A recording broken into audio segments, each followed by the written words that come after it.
November 1976, Shorthand English Senior Grade. Get ready for the dictation. 10 seconds. 5 seconds. Start.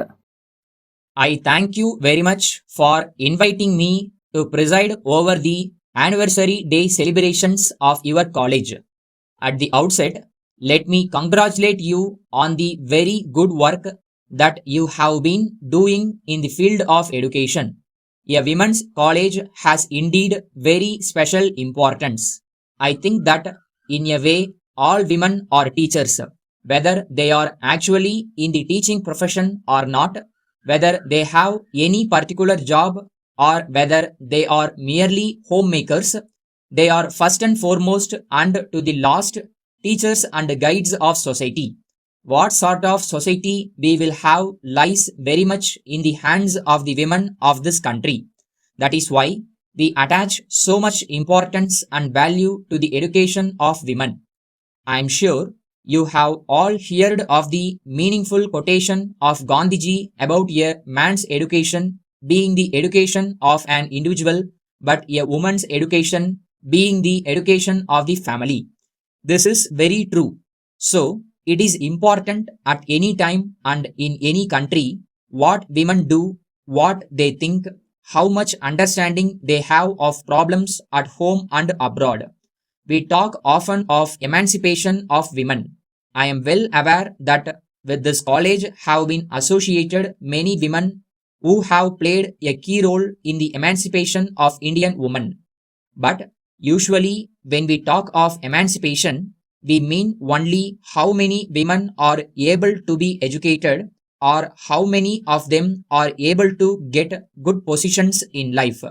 Actually, what is meant by the emancipation of women is not merely the number of women with education or influence, but the position and influence of the average women.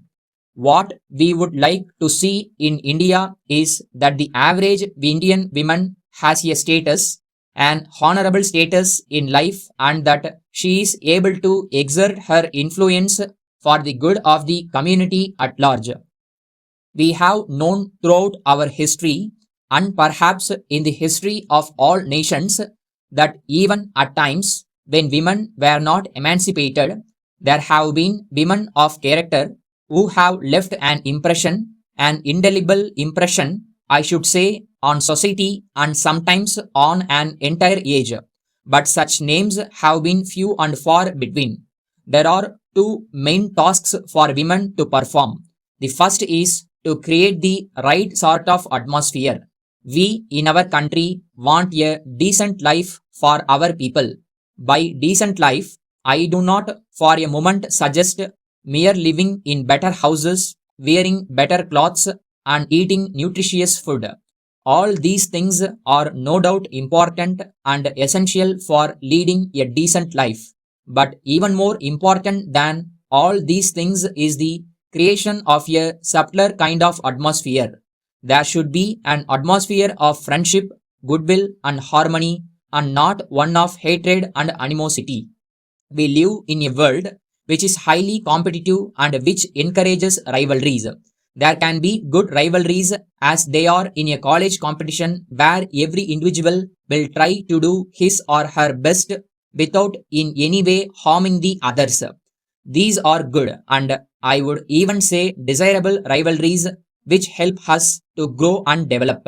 But sometimes in life, there are bad undesirable rivalries.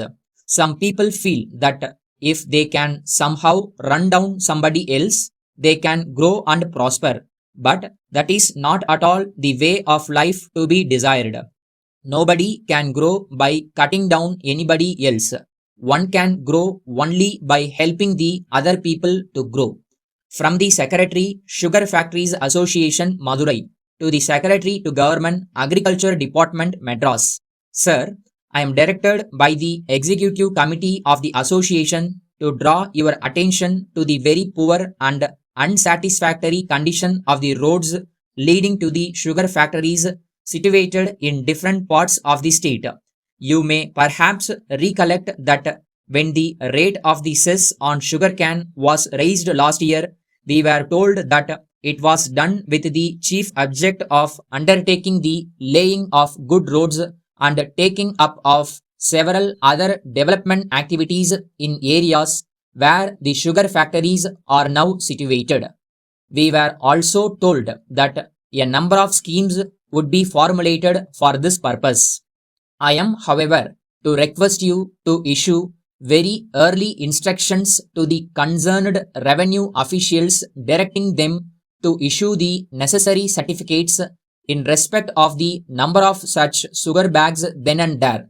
These certificates are required by us as we propose to take up the question of applying for tax relief from the concerned authorities.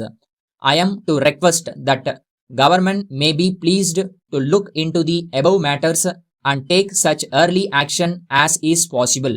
Especially with regard to laying roads, I am to make a special request that the work may be commenced before the coming winter season.